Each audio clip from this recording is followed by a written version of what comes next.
Okay, we can start. Gene, Yeah, you I want to say two things. First Gene of all, answers. Yeah. I think it's really important to understand the role of CPUSA in American history and the impact it's had, because people tend to dismiss, the Communist Party, but not just Stalinists, et cetera, et cetera. I think even comrades like Gerald and so forth, who are certainly not Stalinists, but the reality is Communist Party USA has had a dramatic impact in terms of the black liberation struggle. This has been very important, and Elazar and other people have talked about it here, that in terms of attacking and bringing black people, African Americans, into the socialist movement, they've been very important.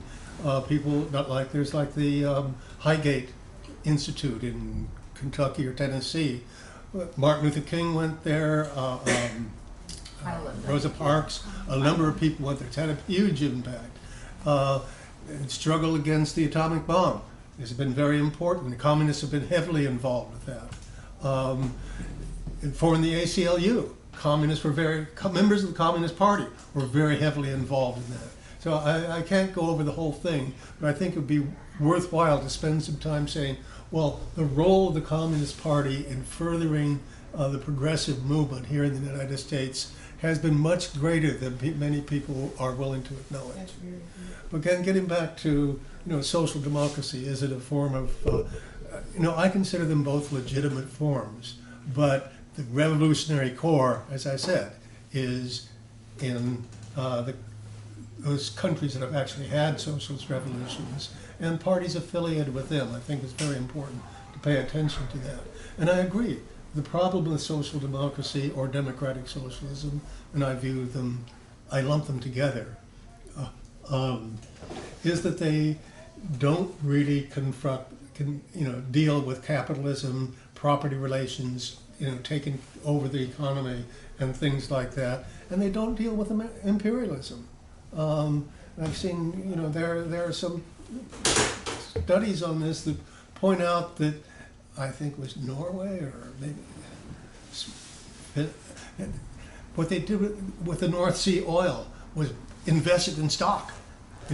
It's with the benefit of the people, but it was still linked into this global imperial capitalist system. They just used it in a very kind of nice way to benefit people's lives, but it was still a capitalist system. And that's what I say. The Bernie-style movement or social democracy has yet to understand its historic mission, and we need to address this issue, because I think if the Bernie program, and Bernie's, he's a funny bird, but he did have a foreign policy when he was mayor, and he took issue with some people who said he didn't, and he's expressed his point of view on this. I wish it'd be stronger. I hope he, gets Tulsi Gabbard as his running mate. But Tulsi's not an anti-imperialist person either. Oh. But I think the logic of their position is going to make them deal with some of these issues, hopefully.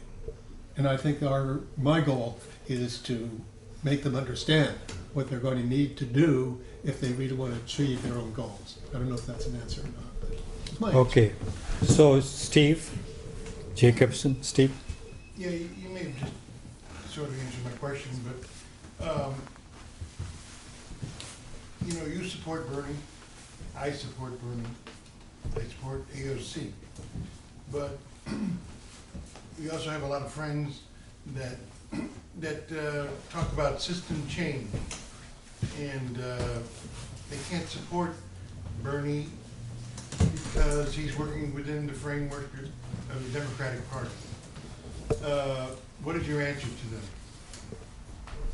them?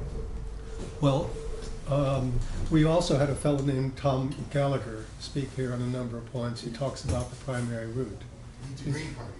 Pardon? He's with the Green Party. No, he's with Democrat. Speak up, please. Yeah. No, he is in the Democratic Party, longtime member of the Democratic Party, but and being a member of the Democratic Party, he knows the shortcomings of the Democratic Party as probably better than most of us do. I just remember when Bob used to be here, and people would complain about the Communist Party. You know, he says, you don't, if you only knew how bad it is. He's a member of the Democratic Party, so he knows how bad it is. He's run for office. He was a state senator in Massachusetts.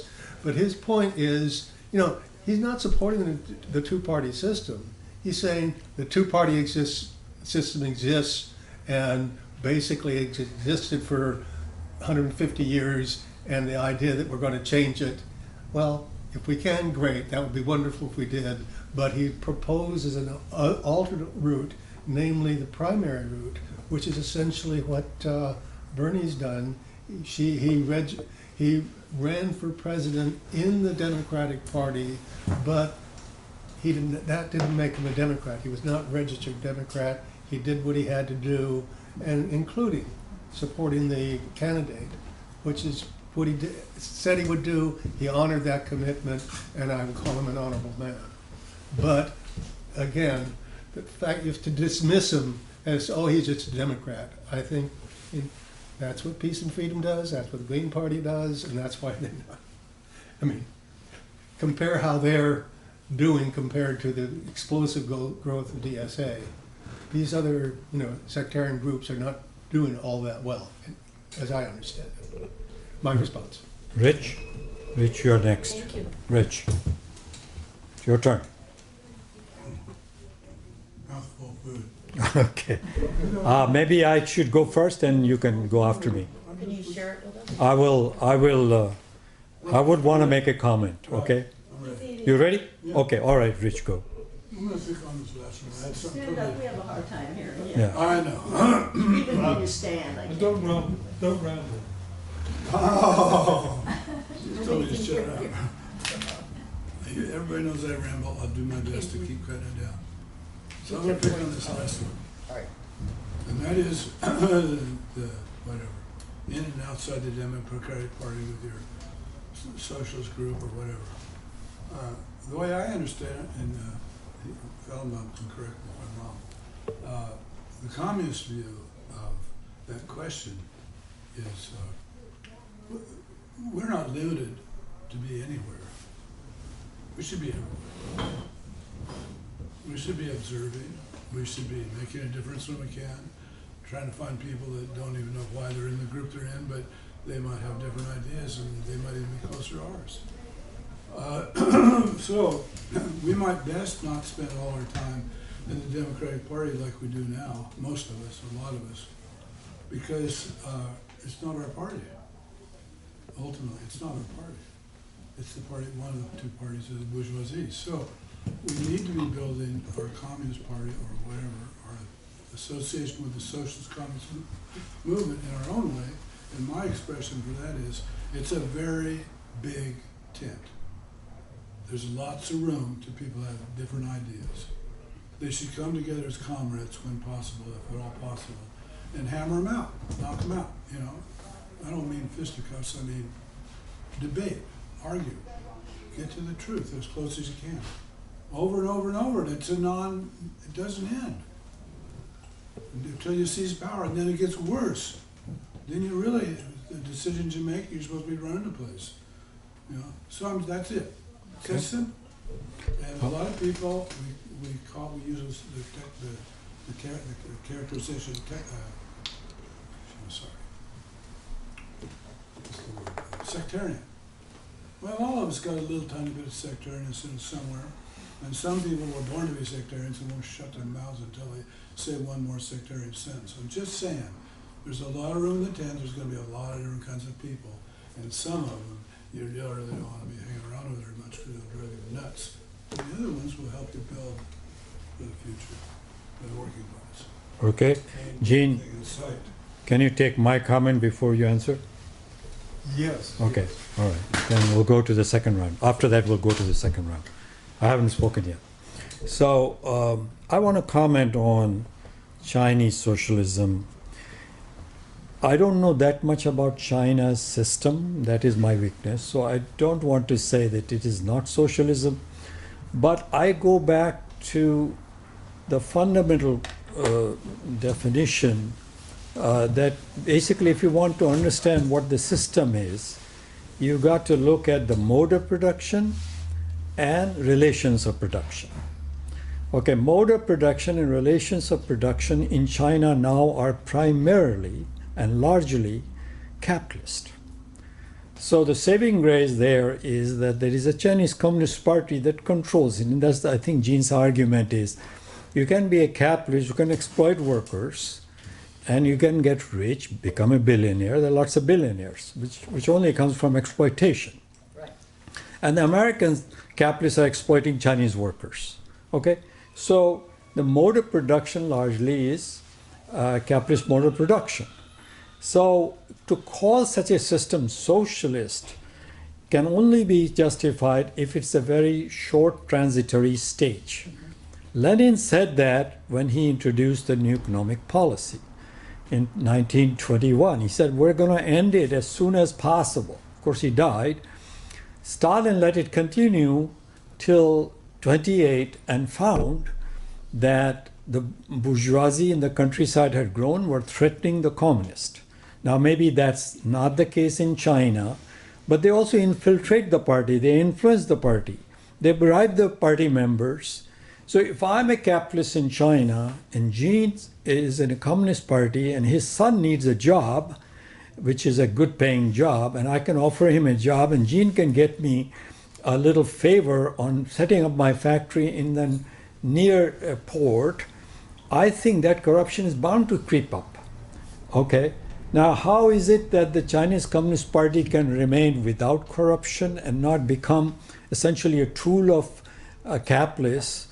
And how is it that the workers do the workers in China think that President Xi is doing me a favor to let this guy exploit me because my wages are rising? Rising wages were in the United States as well. For a long time when I came, they were continuously rising. But that is not a criteria. The criteria is who's the ruling class. I think Gene maintains it's the working class of China. I'm not so sure. All I'm saying is I have doubts. Gene, you want to respond, please? Yeah, I think the major part of what I wanted to do today is address how the Chinese regard themselves. That's one thing. You can say, okay, they regard themselves that way, but they're wrong.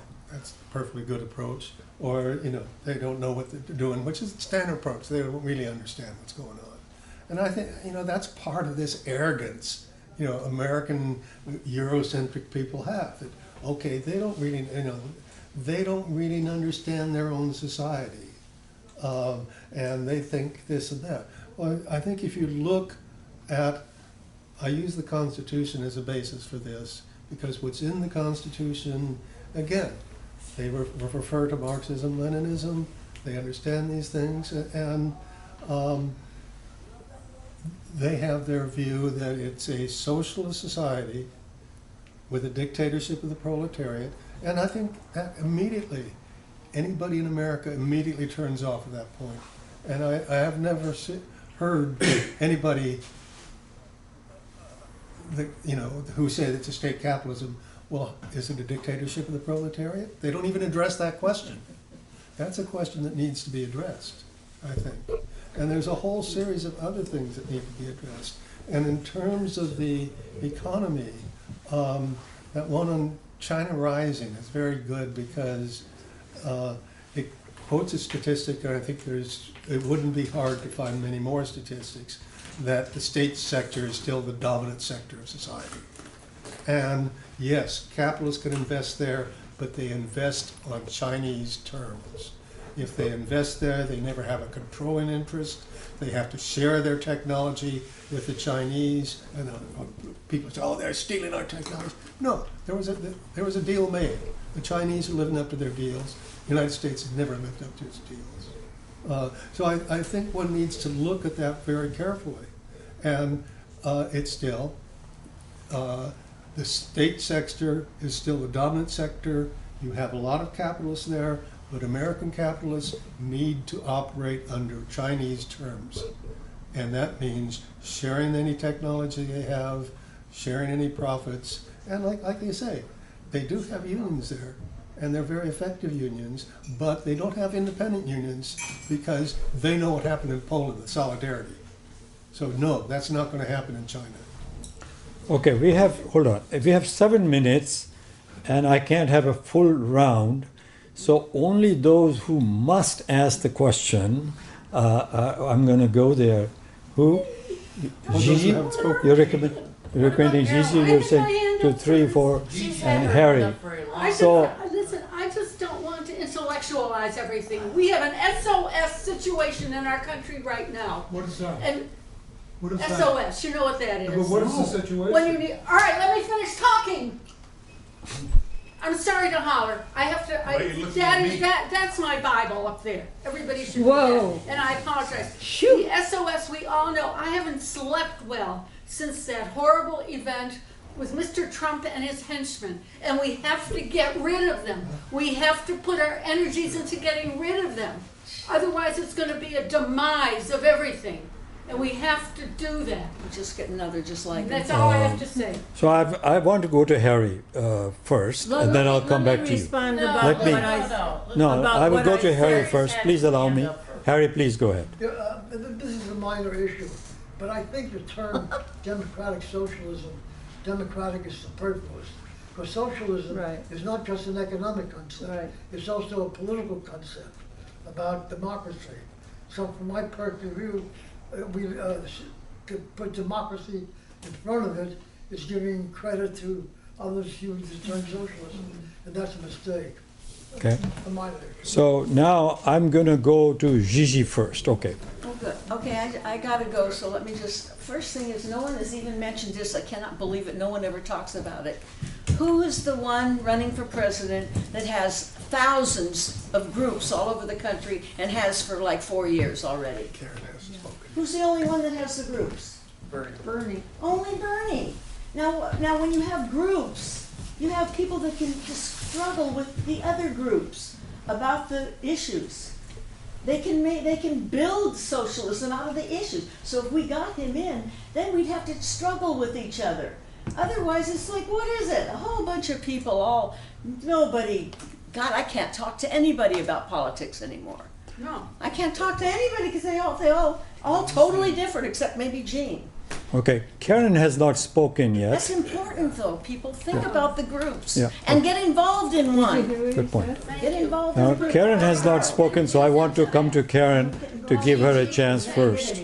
Thank you. That's okay. I like it. Okay. Okay, so now I've got 2 people, Roger and Norma. Norma, you go first. I didn't mean that you were lying. I meant that what you were repeating are lies that are told to us in order for us to hate communism and to hate the struggles of people around the world. And you've been accustomed to being made to hate the struggle for ever since it began in the past 60 years, you know. So that's all I meant. I didn't mean that you were telling lies.